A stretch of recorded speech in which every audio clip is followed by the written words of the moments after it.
کاک جعفەر جارێکی تریش وەزارەتی دەرەوەی وڵاتە یەکگرتوەکانی ئەمریکا لە راپۆرتی ساڵانەی خۆیدا ئێران بە وڵاتێکی پشتیوانکەری تێرۆریزم ناودێر دەکاتەوە. ئەمە کاردانەوەی لە ئێراندا بە دوای خۆیدایە ناوە. با پرسیاری یەکەمم ئەوە بێ، ئەم جۆرە ناودێرکردنە بۆ ئێران شتێکی چاوەڕوانکراو بوو بە تایبەتی لە پاش ئەو ڕێکەوتنە ناوچەی لەگەڵ کۆمەڵگای نێونەتەوەی یامۆری کرد؟ سلااومێ بۆ ئێوە بۆ هاوڕێیان لە بەشی کوردی دەنج ئەمریکا کاک بەڵێن ئەوەی ڕاست بێ ئەمە بۆ کۆمەڵگای نێونەتەوەی شتێکی چاوەڕوان کراوە کە دووبارە ئێران وەکو ڕێژیمێکی فەندمانتالی بخرێتە لیستەی تێرۆریزمەوە. بەڵام وابزانم لە ئێراندا کۆمەڵێک دووچاری تراویلکەی چاو ببوون، تراویلکە ببوون لە پیان وا بوو کە ئەمریکا هەرچی ئەوان بیڵێن ئەمریکا لەگەڵیان دەڕواتە پێشێ. وا هەست پێ دەکەم کە ئەم بڕیارەی ئەمریکا دەگەڕێتەوە سەرەوەی کە ئەمریکا ئوسوڵەن باوەڕی بە تەواو پڕکردن و با بڵێن کۆنتترۆلی تەواوی ئەم پرۆتۆکۆڵی ئەتۆمێ نییە کە لەگەڵ ئێران هەیەی. لەبەرەوە دەیەوێ بە ئێران بڵێ کە من باوەڕت پێ ناکەم و حرەکەتەکانی تۆ بۆ من جێگومانن. فەرموو. ئەم جۆرە ناودێرکردنە بۆ کۆماری ئیسلامی ئێران چ کاریگەریەکی دەبێت بەسەر پێگەی تارانەوە لە ناوچەکە، لە بەغدا، لە بەیروت، لە فەلەستین، لە یەمەن و لە شوێنەکانی تریش؟ 1979 ڕێژیم لە ئێران گۆڕا، ڕێژیمی کۆماری ئیسلامی هاتووە. 21 ساڵ و 16 ساڵ ماوەیەکی ێجگار زۆرە، ئەگەر لێکی دێنەوە دەبێتە 37 ساڵ. لە ماوەی 35 ساڵ لەو 37 ساڵەدا حرەکەتەکانی کۆماری ئیسلامی لە ڕاستیدا لە چوارچێوەی حرەکەتەکانی وڵاتە زلهێزەکان چۆتە پێشێ. ئەگە وڵاتە زلهێزەکان توانیوانە پەڕ باوێن، پەڕووباڵ باوێن و مەنافعی ئابووری و با بڵێن مەنافعی شەریکەکانی خۆیان بپارێزن، کۆماری ئیسلامی ویستوێتی پەڕووباڵ باوێ و بیرروباوەڕ و ئیدئۆلۆژی فەندمانتال و لە واقعدا نایابی خۆی پەرە پێ بدە. هەروەک جەنابەت باست کرد لە یۆناان، لە دەوروبەری ئیسرائیل، لە فەلەستین، لە وڵاتی ئەفغانستان، لە نێوشەعەکانی پاکستاندا و لەو ئاخریانەدا لە یەمەن، لە سووریە لەگەڵ حکوومەتی سووریە. هەموو ئەوانە نیشاندەری ئەوەن کە لە ڕاستیدا یعنی پرسیار ئەوەیە کە ئوسوڵان ئێستا گەیشتۆتە ئاستێک کە نە کۆمەلگای نێونەتەوەی لە پێش هەموواندا ئەمریکا باوەڕی بە ئێران هەیە کە دەتوانێت بە شێوەیەکی عادی بێتەوە نێو کایە مەزنەکەی کۆمەلگای نێونەتەوەی و ئارام ببێتەوە، نە دەسەڵاتی ئێرانیش ئەو باوەڕیان هەیە. فەرموون. ینی بە مانایەکی کە جەنابەت ئەومان پێ دەڵێ کە تەنانەت ڕێکەوتنی ناوکی لەگەڵ کۆماری ئیسلامی ئێراندا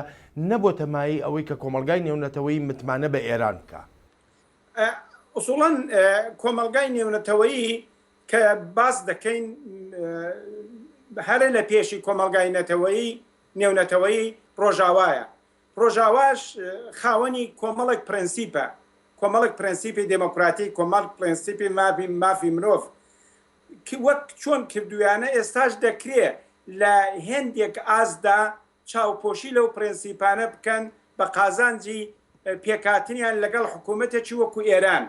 بەڵام ئەگەر گەیشتە و ئاستەی کە هەموو پرەنسیپەکانیان لەلایەن حکوومەتێکی وەکو ئێرانەوە خراژێر پێ، ئەو دەمی بیرروڕای گشتی خۆشیان لیان قبول ناکە، ئەو دەمی پرەنسیپ و لە واقعدا بیرروباوەڕی دامەزراوەی سیستمەکانی خۆشیان ئەوە هەڵناگرێت. بۆیە مەجبورن بە نیوەی ڕێگادا لە ئێران هەڵبەزنەوە. تاران وەکو وەڵامێک بەرامبەر بەم بڕیارە ینی ئاماژە بەوە دەکات دەڵێ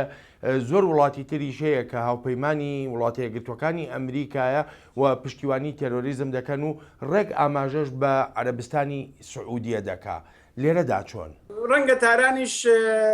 ناحەقی نەبێت کە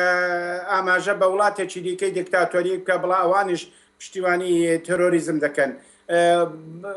و لەو بارەی دیکەشدا ئەمریکاش ڕەنگە نەتوانێت با بڵێن هەم ئەو هەم ئەوی دیکەش، یعنی ڕۆژهەڵاتی ناوەڕاست ئوسوڵان هەستیارێکی زۆر تەواوی هەیە. لە ڕۆژهەڵاتی ناوەڕاستدا هەم ئەمریکا هەم وڵاتە ڕۆژاوایەکان لە پێشدا نابە حکوومەتێک دەڵێن کە زیاتر لە حکوومەتەکانی کە عزیەتیان دەکات دەنا ڕەنگە عەرەبستانی سعودی و وڵاتێکی دیکەش هێندێک حرەکەتی ناجور بکەن لەگەڵ پرەنسیپ و لەگەڵ یاسا نێونەتەوەیەکان یەک نەگرێتەوە لەگەڵ با بڵین پرۆتۆکۆڵی مافی مرۆڤ یەک نەگرێتەوە بەڵام چاوپۆشیان لێ بکەن وەلی ئەوەی ئێران کەرێکا چاوپۆشیکردن نییە چاوپۆشیان لێ ناکرێت ئێمە چاو لێ بکەن ئێستا